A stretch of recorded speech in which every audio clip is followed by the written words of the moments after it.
Motorcycle कैसा लगा बोलो?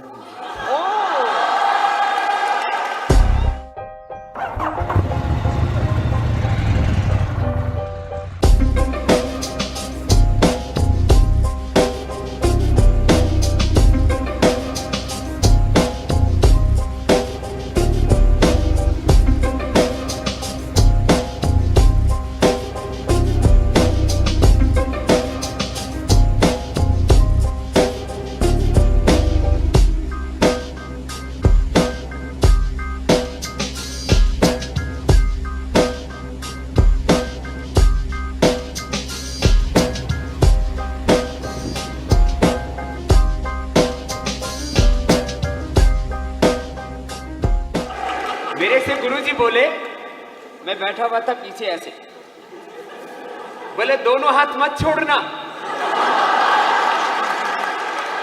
तो मैंने एक बार थोड़ा हाथ छोड़ा तो थोड़ा ऐसे हुआ,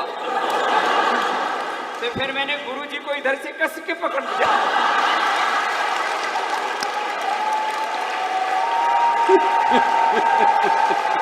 फिर मैंने हाथ छोड़ा तो गुरुजी बोले आप हिलने क्यों रहे? मैंने कहा गुरु को पकड़ के रखा हुआ।